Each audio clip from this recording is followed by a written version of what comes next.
ಆತ್ಮೀಯ ವಿದ್ಯಾರ್ಥಿಗಳೇ, ದ್ವಿತೀಯ PUC ಸಮಾಜಶಾಸ್ತ್ರ ವಿಷಯದ ಆನ್ಲೈನ್ ಕ್ಲಾಸಿಗೆ ಸ್ವಾಗತ. ಕಳೆದ ಅವಧಿಯಲ್ಲಿ ನಾವು ಅಧ್ಯಾಯ 4 ಭಾರತದ ಕುಟುಂಬ ವ್ಯವಸ್ಥೆ ಬಗ್ಗೆ ಚರ್ಚೆ ಮಾಡಿದ್ವಿ. ಅದರಲ್ಲಿ ಅವಿಭಕ್ತ ಕುಟುಂಬದ ಸಂಪೂರ್ಣ ವಿವರಣೆಯನ್ನು ಗಮನಿಸಿದ್ವಿ. ಇವತ್ತು ಮುಖ್ಯವಾಗಿ ಅವಿಭಕ್ತ ಕುಟುಂಬದ ಒಂದು ನೆನಪಿಡಬೇಕಾದ ಅಂಶಗಳು, ಆ ಅಧ್ಯಾಯದ ಕುರಿತು ಏನಿವೆ ಅಂತಕ್ಕಂಥದ್ದು ನಿಮ್ಮ ಗಮನಕ್ಕೆ ತರಲಿಕ್ಕೆ ಇಷ್ಟಪಡ್ತೀನಿ. ಇಲ್ಲಿ ಅವಿಭಕ್ತ ಕುಟುಂಬದ ಡೆಫಿನೇಷನು, ಅವಿಭಕ್ತ ಕುಟುಂಬದ ಗುಣಲಕ್ಷಣಗಳು, ಜೊತೆಗೆ ಅವಿಭಕ್ತ ಕುಟುಂಬದ ಕಾರ್ಯಾತ್ಮಕ ಬದಲಾವಣೆಗಳನ್ನು ನೀವು ನೆನಪಿಟ್ಕೊಳ್ಳಿ.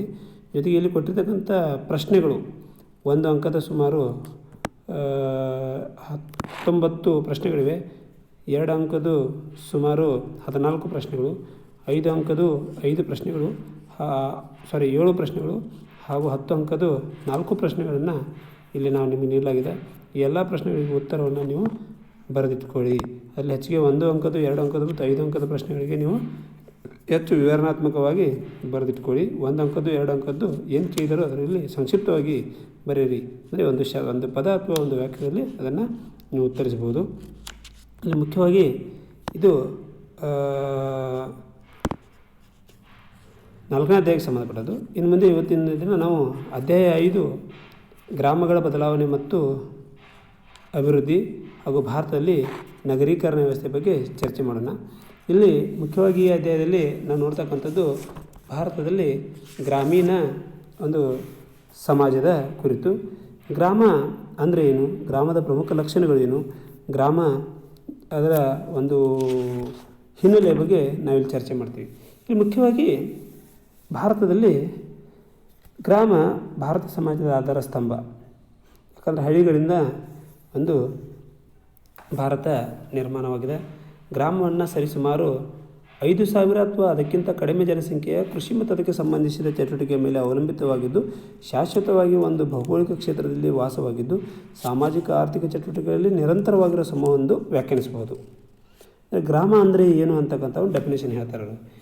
ಯಾವ ಪ್ರದೇಶದಲ್ಲಿ 5,000ಕ್ಕಿಂತಲೂ ಕಡಿಮೆ ಜನಸಂಖ್ಯೆ ಇರ್ತದೆ ಮತ್ತು ಆ ಜನಸಂಖ್ಯೆಯು ಕೃಷಿ ಮತ್ತು ಅದಕ್ಕೆ ಸಂಬಂಧಿಸಿದ ಕಾರ್ಯಗಳನ್ನು ಮಾಡುತ್ತಿದ್ದು ಅಥವಾ ಅದನ್ನೇ ಅವಲಂಬಿಸಿದ್ದು, ಶಾಶ್ವತವಾಗಿ ಒಂದೇ ಕಡೆ ಆ ಪ್ರದೇಶದಲ್ಲಿ ನೆಲೆ ನಿಂತಿರ್ತಕ್ಕಂಥ ಮತ್ತು ಸಾಮಾಜಿಕ ಆರ್ಥಿಕ ಚಟುವಟಿಕೆಯಲ್ಲಿ ಅವರು ನಿರತರಾಗಿರ್ತಕ್ಕಂಥ ಸಮೂಹವನ್ನು ನಾವು ಗ್ರಾಮ ಅಂತೀವಿ. ಇದು ಗ್ರಾಮದ ಮುಖ್ಯವಾಗಿರ್ತಕ್ಕಂಥ ಒಂದು ಡೆಫಿನೇಷನ್ ಅಂತ ಹೇಳ್ಬೋದು. ಇಲ್ಲಿ ಗ್ರಾಮೀಣ ಸಮಾಜದ ಬಗ್ಗೆ ಅಥವಾ ಭಾರತದಲ್ಲಿ ಗ್ರಾಮದ ಬಗ್ಗೆ ನಾವು ಹೆಚ್ಚಿಗೆ ತಿಳ್ಕೊಳ್ಬೇಕಾದ್ರೆ ಅದರ ಒಂದು ಲಕ್ಷಣಗಳನ್ನು ನಾವು ಗಮನಿಸಬೇಕಾಗ್ತದೆ. ಭಾರತೀಯ ಗ್ರಾಮಗಳು ತಮ್ಮದೇ ಆಗಿರ್ತಕ್ಕಂಥ ವಿಶಿಷ್ಟ ಲಕ್ಷಣಗಳನ್ನು ಅವು ಒಳಗೊಂಡಿವೆ. ಅವು ಏನಾಗಿದ್ದವು ಅಂತಕ್ಕಂಥದ್ದು ಲಕ್ಷಣವನ್ನು ನಾವು ಇವತ್ತಿನ ದಿನ ಸಂಕ್ಷಿಪ್ತವಾಗಿ ಚರ್ಚೆ ಮಾಡೋಣ. ಭಾರತದ ಗ್ರಾಮಗಳ ಲಕ್ಷಣಗಳಲ್ಲಿ ನಾವು ಮೊದಲನೇದು ಚಿಕ್ಕ ಗಾತ್ರ ನೋಡ್ತೀವಿ, 2ನೇದು ಪ್ರಾಥಮಿಕ ಸಂಬಂಧಗಳನ್ನು ನೋಡ್ತೀವಿ, 3ನೇದು ಸಾಮಾಜಿಕ ಸಮೈಕ್ಯತೆಯನ್ನು ನೋಡ್ತೀವಿ, 4ನೇದು ಅನೌಪಚಾರಿಕ ಸಾಮಾಜಿಕ ನಿಯಂತ್ರಣವನ್ನು ನೋಡ್ತೀವಿ, 5ನೇದು ಕೃಷಿ ಮತ್ತು ಕೃಷಿಗೆ ಸಂಬಂಧಿತ ವೃತ್ತಿಗಳನ್ನು ನೋಡ್ತೀವಿ, ಹಾಗೂ 6ನೇದು ನೆರೆಹೊರೆಯ ಮತ್ತು ಸರಳ ಜೀವನವನ್ನು ನೋಡ್ತೀವಿ, 7ನೇದು ಗ್ರಾಮ ಸ್ವಾಯತ್ತತೆಯನ್ನು ನೋಡ್ತೀವಿ. ಈ ಪ್ರಮುಖವಾಗಿರ್ತಕ್ಕಂಥ 7 ನಾವು ಲಕ್ಷಣಗಳನ್ನು ನಾವು ನೋಡ್ತೀವಿ. ಆಲ್ರೆಡಿ ಡೆಫಿನೇಷನನ್ನು ನಾವು ತಿಳ್ಕೊಂಡ್ವಿ. 5,000ಕ್ಕಿಂತ ಕಡಿಮೆ ಸಂಖ್ಯೆಯುಳ್ಳ ಹಾಗೂ ಶಾಶ್ವತವಾಗಿ ಒಂದು ಭೌಗೋಳಿಕ ಕ್ಷೇತ್ರದಲ್ಲಿ ವಾಸವಾಗಿರ್ತಕ್ಕಂಥ, ಕೃಷಿ ಮತ್ತು ಅದಕ್ಕೆ ಸಂಬಂಧಿಸಿದ ಚಟುವಟಿಕೆ ಮೇಲೆ ಅವಲಂಬಿತವಾಗಿರ್ತಕ್ಕಂಥ ಹಾಗೂ ಸಾಮಾಜಿಕ ಆರ್ಥಿಕ ಚಟುವಟಿಕೆಯಲ್ಲಿ ನಿರತರಾಗಿರ್ತಕ್ಕಂಥ ಜನಸಮೂಹವನ್ನು ನಾವು ಗ್ರಾಮ ಅಂತೀವಿ. ಆ ಸಮೂಹವನ್ನು ನಾವು ಏನಂತೀವಿ, ಗ್ರಾಮಗಳು ಅಂತೀವಿ ಅಂತಕ್ಕಂಥದ್ದನ್ನು ಗಮನಿಸಿದ್ವಿ. ಇನ್ನು ಗ್ರಾಮದ ಲಕ್ಷಣದಲ್ಲಿ ಮೊದಲನೇದು ಚಿಕ್ಕ ಗಾತ್ರ, ಸ್ಮಾಲ್ ಇನ್ ಸೈಜ್ ಅಂತ ಹೇಳ್ತಾರೆ. ಭಾರತೀಯ ಗ್ರಾಮಗಳು ವಿಸ್ತೀರ್ಣದಲ್ಲಿ ಅತ್ಯಂತ ಚಿಕ್ಕದಾಗಿರ್ತವೆ ಹಾಗೂ ಜನಸಂಖ್ಯೆಯಲ್ಲೂ ಕೂಡ ಅವು ಚಿಕ್ಕದಾಗಿರ್ತವೆ. ಅಲ್ಲಿ ಜನಸಾಂದ್ರತೆ ಕಡಿಮೆ ಇರ್ತದೆ. ಅಂದರೆ ಆ ಹಳ್ಳಿಗಳ ಸರಹದ್ದು ಅಥವಾ ಹಳ್ಳಿಗಳ ಭೂಮಿಯ ಕ್ಷೇತ್ರಫಲ ಅತ್ಯಂತ ಚಿಕ್ಕದಾಗಿರ್ತದೆ. ಜೊತೆಗೆ ಜನಸಂಖ್ಯೆಯೂ ಕೂಡ ಹಳ್ಳಿಯಲ್ಲಿ ಕಡಿಮೆ ಇರ್ತದೆ. ಒಂದೊಂದು ಹಳ್ಳಿಯನ್ನು ನಾವು ನೋಡಿದರೆ ನಾವು ಸುಮಾರು 500-600 ಜನಸಂಖ್ಯೆ ಇರ್ತಕ್ಕಂಥದ್ದು ಅಥವಾ 300-400 ಜನಸಂಖ್ಯೆ ಇರ್ತಕ್ಕಂಥದ್ದು ನಾವು ನೋಡ್ತೀವಿ. ಹೀಗಾಗಿ ಅಲ್ಲಿ ಜನಸಾಂದ್ರತೆ ನಗರಗಳ ಹಾಗೆ ಹೆಚ್ಚಿಗಿರೋದಿಲ್ಲ, ಕಡಿಮೆ ಇರ್ತದೆ. 2ನೇದು ಪ್ರಾಥಮಿಕ ಸಂಬಂಧ, ಕ್ಷೇತ್ರದಲ್ಲಿ ಕಡಿಮೆ ಇರತಕ್ಕಂಥ ಗ್ರಾಮಗಳು ಜನಸಂಖ್ಯೆಯನ್ನು ಕಡಿಮೆ ಹೊಂದಿರತಕ್ಕಂಥ ಗ್ರಾಮಗಳಲ್ಲಿ ಅಲ್ಲಿ ಇರ್ತಕ್ಕಂಥ ಜೀವಿಸ್ತಕ್ಕಂಥ ಪ್ರತಿಯೊಬ್ಬ ವ್ಯಕ್ತಿಗಳಲ್ಲಿ ಪ್ರಾಥಮಿಕ ಸಂಬಂಧ ಇರ್ತದೆ. ಅಂದರೆ ಅವರಲ್ಲಿ ಮುಖಾಮುಖಿ ಸಂಬಂಧಗಳು ಅನ್ಯೋನ್ಯತೆಗಳು ಎದ್ದು ಕಾಣ್ತಿರ್ತೇವೆ. ಪ್ರತಿಯೊಬ್ಬರೂ ಒಬ್ಬರಿಗೆ ಚಿರಪರಿಚಿತರಾಗಿರುತ್ತಾರೆ. ಹೀಗಾಗಿ ಗ್ರಾಮದಲ್ಲಿ ಪ್ರಾಥಮಿಕ ಸಂಬಂಧಗಳು ಎದ್ದು ಕಾಣ್ತಿರ್ತವೆ. ಆಮೇಲೆ ಸಾಮಾಜಿಕ ಸಮೈಕ್ಯತೆ ಇರ್ತದೆ. ಮೂರನೇದು, ಗ್ರಾಮಗಳಲ್ಲಿ ಭಾಷೆ, ನಂಬಿಕೆ, ನೈತಿಕ ನಿಯಮ ಮತ್ತು ವರ್ತನಾ ಮಾದರಿಯಲ್ಲಿ ಹೆಚ್ಚು ಏಕರೂಪತೆಯನ್ನು ಹೊಂದಿರ್ತದೆ. ಉದಾಹರಣೆಯಲ್ಲಿ ಗ್ರಾಮಸ್ಥರಲ್ಲಿ ಪರಸ್ಪರ ಹೊಂದಾಣಿಕೆ ಇರುವುದರಿಂದಲೇ ಕಸುಬುಗಳಲ್ಲಿ ಪರಸ್ಪರ ಸಹಭಾಗಿತ್ವ ಕಾಣ್ತೀವಿ. ಜೊತೆಗೆ ಅವರಲ್ಲಿ ಸಾಮಾನ್ಯ ಆಸಕ್ತಿ ಕೂಡ ಕಂಡುಬರ್ತದೆ. ಗ್ರಾಮದಲ್ಲಿ ನಾವು ಸಮೈಕ್ಯತೆ ಯಾವ ರೀತಿ ನೋಡ್ತೀವಿ ಅಂದರೆ, ಅಲ್ಲೇ ಗ್ರಾಮದಲ್ಲಿ ಏಕರೂಪತೆಯನ್ನು ಹೆಂಗೆ ಕಾಣ್ತೀವಿ ಅಂದರೆ, ಗ್ರಾಮದ ಭಾಷೆ ಒಂದೇ ಆಗಿರ್ತದೆ. ಒಟ್ಟು ಗ್ರಾಮದಲ್ಲಿ ನಂಬಿಕೆ ಒಂದೇ ಇರ್ತದೆ. ಈಗ ಉದಾಹರಣೆಗೆ ಧಾರ್ಮಿಕ ನಂಬಿಕೆ ಅಂತ ತೆಗೆದುಕೊಂಡ್ರೆ ಪ್ರತಿಯೊಂದು ಊರಿಗೆ ತಮ್ಮದೇ ಆಗಿರ್ತಕ್ಕಂಥ ಗ್ರಾಮ ದೇವತೆ ಇರ್ತಾರೆ. ಆಮೇಲೆ ಪ್ರತಿಯೊಂದು ಊರು ತನ್ನದೇ ಆಗಿರ್ತಕ್ಕಂಥ ರೀತಿ ನೀತಿಗಳನ್ನು ಅನುಸರಿಸ್ತಿರ್ತದೆ. ಹೀಗಾಗಿ ಅಲ್ಲೆಲ್ಲರೂ ಜನ ಅದರಲ್ಲಿ ಭಾಗಿಯಾಗಿರ್ತಾರೆ. ನೈತಿಕ ನಿಯಮಗಳು ಕೂಡ ಒಂದೇ ಇರ್ತವೆ. ವರ್ತನಾ ಮಾದರಿಯಲ್ಲೂ ಕೂಡ ಹೆಚ್ಚು ಏಕರೂಪತೆಯನ್ನು ಇರ್ತಾರೆ. ಅಂದರೆ ಅವರ ವ್ಯಕ್ತಿಗಳ ವರ್ತನೆಯಿಂದಲೂ ನಾವು ಇದೇ ಗ್ರಾಮಕ್ಕೆ ಸಂಬಂಧಪಟ್ಟವರು ಇವರು ಅಂತೇಳಿ ನಾವು ಹೇಳ್ಬೋದು. ಆಮೇಲೆ ಗ್ರಾಮಸ್ಥರಲ್ಲಿ ಪರಸ್ಪರ ಹೊಂದಾಣಿಕೆ ಇರ್ತದೆ. ಯಾಕಂದರೆ ಮಾಡ್ತಕ್ಕಂಥ ಕಸುಬುಗಳು ಒಂದೇ ಆಗಿರುತ್ತವೆ. ಹೀಗಾಗಿ ಆ ಕಸುಬದಲ್ಲಿ ಸಹಭಾಗಿತ್ವ ಎದ್ದು ಕಾಣ್ತಿರ್ತದೆ. ಆನಂತರ ಅನೌಪಚಾರಿಕ ಸಾಮಾಜಿಕ ನಿಯಂತ್ರಣ ಗ್ರಾಮಗಳು ಹೊಂದಿರ್ತವೆ. ಅಂದರೆ ಔಪಚಾರಿಕ ನಿಯಂತ್ರಣ ಸಾಧನಗಳು ಗ್ರಾಮದಲ್ಲಿ ಹೆಚ್ಚಿಗೆ ಕಾರ್ಯಾಚರಣೆಗೆ ಬರೋದಿಲ್ಲ. ಅನೌಪಚಾರಿಕ ಸಾಮಾಜಿಕ ನಿಯಂತ್ರಣಗಳೇ ಸಮಾಜದ ವ್ಯಕ್ತಿಗಳ ವರ್ತನೆಯನ್ನು ನಿಯಂತ್ರಿಸ್ತವೆ. ಫಾರ್ ಎಕ್ಸಾಂಪಲ್, ಕುಟುಂಬ, ಪರಂಪರೆ, ಸಂಪ್ರದಾಯ, ಧರ್ಮ ಮುಂತಾದವುಗಳು ಸಮಾಜದ ವ್ಯಕ್ತಿಗಳ ವರ್ತನೆಯನ್ನು ನಿಯಂತ್ರಿಸ್ತಿರ್ತವೆ ಸಮಾಜದಲ್ಲಿ. ಅಂದರೆ ಅಲ್ಲಿರ್ತಕ್ಕಂಥ ಧರ್ಮ, ಸಂಪ್ರದಾಯ, ನೀತಿ ನಿಯಮಗಳೇ ವರ್ತನೆಗಳನ್ನ, ಹಳ್ಳಿಗಳಲ್ಲಿ ಜನರ ವರ್ತನೆಗಳನ್ನ ನಿಯಂತ್ರಿಸಿರ್ತವೆ. ಅಲ್ಲಿ ಪೊಲೀಸು, ಕಾನೂನು, ನ್ಯಾಯಾಂಗ ವ್ಯವಸ್ಥೆಯಲ್ಲಿ ಹೆಚ್ಚಿಗೆ ಕಾರ್ಯಾಚರಣೆ ಮಾಡೋದಿಲ್ಲ. ಆಮೇಲೆ ಐದನೇದು, ಕೃಷಿ ಮತ್ತು ಕೃಷಿಗೆ ಸಂಬಂಧಿತ ವೃತ್ತಿಗಳಿರ್ತವೆ ಹೆಚ್ಚಿಗೆ. ಹಳ್ಳಿಗಳಲ್ಲಿ ಭಾರತ ಕೃಷಿ ಪ್ರಧಾನ ರಾಷ್ಟ್ರವಾಗಿದೆ. ಇಲ್ಲಿ ಬಹುತೇಕ ಜನ ಗ್ರಾಮಸ್ಥರಿದ್ದಾರೆ. ಕೃಷಿ ಮತ್ತು ಕೃಷಿ ಸಂಬಂಧಿತ ಚಟುವಟಿಕೆಯಲ್ಲಿ ಆ ಗ್ರಾಮೀಣ ಜನ ನಿರತರಾಗಿರ್ತಾರೆ. ಕೃಷಿಯೇ ಅವರ ಜೀವನ ಆಧಾರದ ಮೂಲ, ಉತ್ಪಾದನೆಯ ಮೂಲವೇ ಭೂಮಿಯಾಗಿರ್ತದೆ. ಕೃಷಿ ಅವರ ಜೀವನ ಆಧಾರದ ಮೂಲವಾಗಿರ್ತದೆ ಹಾಗೂ ಭೂಮಿ ಅವರಿಗೆ ಉತ್ಪಾದನೆಯ ಮೂಲವಾಗಿರ್ತದೆ. ಇಲ್ಲಿ ಕೃಷಿಯೊಡನೆ ಅವರು ಇನ್ನಿತರ ಕರಕುಶಲ ಕೆಲಸಗಳು ಮಾಡ್ತಿರ್ತಾರೆ. ಅದರಲ್ಲಿ ನಾವು ಕೃಷಿಯೊಡನೆ ಪಶುಸಂಗೋಪನೆ, ಪುಷ್ಪ ಕೃಷಿ, ಮೀನುಗಾರಿಕೆ, ಗಣಿಗಾರಿಕೆ, ಜೇನುಗಾರಿಕೆ, ಕುಡಿ ಕೈಗಾರಿಕೆ ಮುಂತಾದವುಗಳು ಹಳ್ಳಿಗಳಲ್ಲಿ ಕಂಡುಬರುತ್ತಿರ್ತವೆ. ಜೊತೆಗೆ ಇನ್ನೊಂದು ಮುಖ್ಯವಾಗಿ ನಾವು ಆ ಒಂದು ಗ್ರಾಮಗಳಲ್ಲಿ ನೋಡಬೇಕಾದ್ರೆ ನೆರೆಹೊರೆ ಮತ್ತು ಸರಳ ಜೀವನ. ಗ್ರಾಮೀಣ ಜನರು ಅಲ್ಲಿ ಸಾಮಾಜಿಕವಾಗಿ ನೆರೆಹೊರೆ ಸಂಬಂಧ ಬಹಳ ಪ್ರಮುಖ ಪಾತ್ರ ವಹಿಸ್ತದೆ. ಅಂದರೆ ನೆರೆಹೊರೆಯವರು ತಮ್ಮ ಸಹೋದರರು, ತಮ್ಮ ರಕ್ತ ಸಂಬಂಧಿಗಳಂತೆ ಅವರು ಒಬ್ಬರೊಬ್ಬರು ಅಲ್ಲಿ ಜೀವಿಸಿರ್ತಾರೆ. ಜೊತೆಗೆ ಅವರ ಜೀವನ ಶೈಲಿಯು ಅತ್ಯಂತ ಸರಳವಾಗಿರ್ತಕ್ಕಂಥದ್ದು ಅಂತಕ್ಕಂಥದ್ದನ್ನು ನಾವು ಗಮನಿಸ್ತೀವಿ. ಆಮೇಲೆ ಗ್ರಾಮ ಸ್ವಾಯತ್ತತೆ ಇನ್ನೊಂದು ಹೆಚ್ಚಿಗೆ ನಾವು ನೋಡಬೇಕಾಗಿರ್ತಕ್ಕಂಥದ್ದು. ಗ್ರಾಮೀಣವಾಗಿ ಗ್ರಾಮ ಸ್ವಾಯತ್ತತೆ ಅಲ್ಲಿ ಹೆಚ್ಚಿಗೆ ಎದ್ದು ಕಾಣ್ತಿರ್ತದೆ. ಅಂದರೆ ಯಾವ ರೀತಿ ಪ್ರತಿಯೊಂದು ಗ್ರಾಮವು ಸಾಪೇಕ್ಷವಾಗಿ ಸ್ವಯಂ ಪರಿಪೂರ್ಣ ಮತ್ತು ಸ್ವತಂತ್ರವಾಗಿರುತ್ತವೆ. ಅದಕ್ಕಾಗಿಯೇ ಚಾರ್ಲ್ಸ್ ಮೆಟಕಾಫ್ ಎಂಬ ಬ್ರಿಟಿಷ್ ಅಧಿಕಾರಿ ಭಾರತೀಯ ಗ್ರಾಮಗಳನ್ನು ಪುಟ್ಟ ಗಣರಾಜ್ಯ ಎಂದು ಕರೆದಿದ್ದಾರೆ.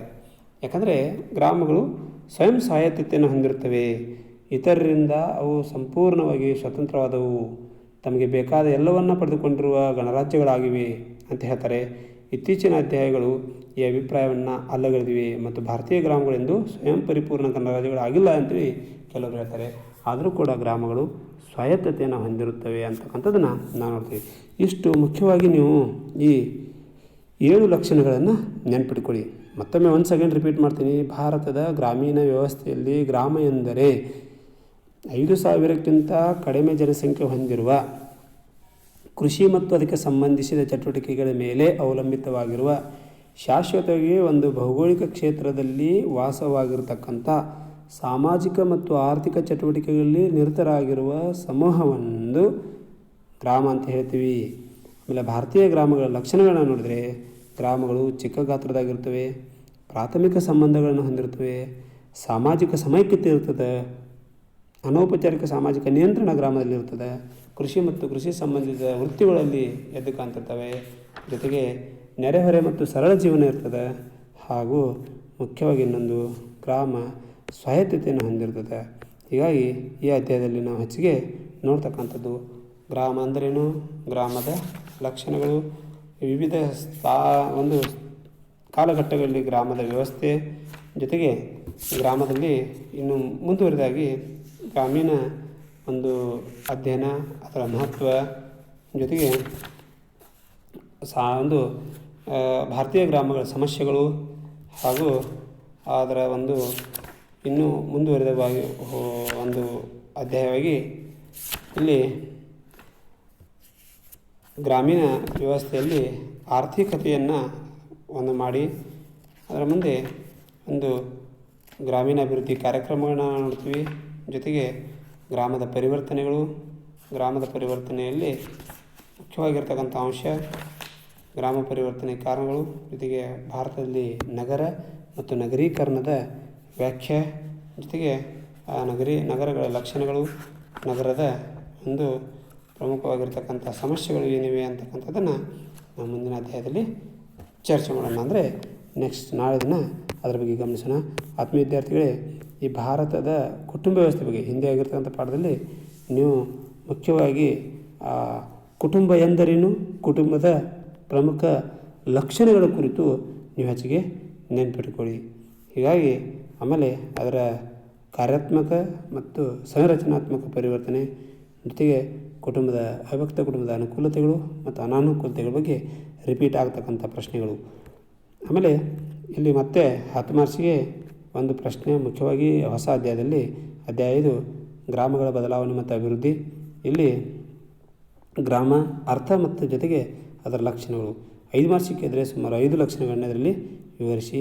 10 ಮಾರ್ಕ್ಸಿಗೆ ಪ್ರಶ್ನೆ ಬಂದರೆ ಇವುಗಳನ್ನೆಲ್ಲವನ್ನು ವಿವರಿಸಿ. ಅಷ್ಟೇ ಸಂಕ್ಷಿಪ್ತವಾಗಿ ವಿವರಿಸುವಂಥ ಒಂದು ಕ್ರಮವನ್ನು ನೀವು ಇಲ್ಲಿ ರೂಢಿ ಮಾಡಿಸ್ಕೊಳ್ಳಿ.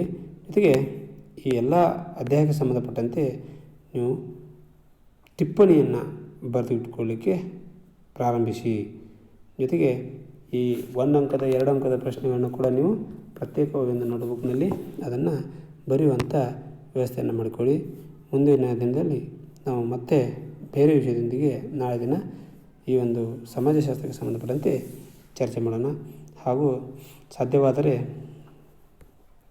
ಈ ಆಗಿರತಕ್ಕಂಥ ಅಧ್ಯಾಯಗಳ ಮೇಲೆ 50 ಅಂಕದ ಒಂದು ಮಾದರಿ ಪ್ರಶ್ನೆ ಪತ್ರಿಕೆಯನ್ನು ನಾವು ನಿಮಗೆ ನೀಡ್ತೀವಿ. ಅದನ್ನು ನೀವು ಮನೆಯಲ್ಲೇ ಪ್ರಾಕ್ಟೀಸ್ ಮಾಡಿ. ಅದು 50 ಅಂಕದ ಪ್ರಶ್ನೆ ಪತ್ರ ಇರ್ತದೆ. ಆ ಪ್ರಶ್ನೆಗಳನ್ನು ನೀವು ಅಲ್ಲಿ ಉತ್ತರಿಸಿ ಬರೆದಿಟ್ಕೊಳ್ಳಿ. ಆ ಪರೀಕ್ಷೆಗೆ ಸಂಬಂಧಪಟ್ಟಂತೆ ಡೇಟನ್ನು ನಾವು ನಿಮಗೆ ತಿಳಿಸ್ತೀವಿ. ಸೊ ಇದರಲ್ಲಿ ನಿಮಗೇನಾದರೂ ಸಮಸ್ಯೆಗಳಿದ್ದರೆ ನಮ್ಮನ್ನು ನೇರವಾಗಿ ಚರ್ಚಿಸುವುದರೊಂದಿಗೆ ನಿಮ್ಮ ಸಮಸ್ಯೆಯನ್ನು ಪರಿಹರಿಸ್ಕೊಳ್ಳಿ.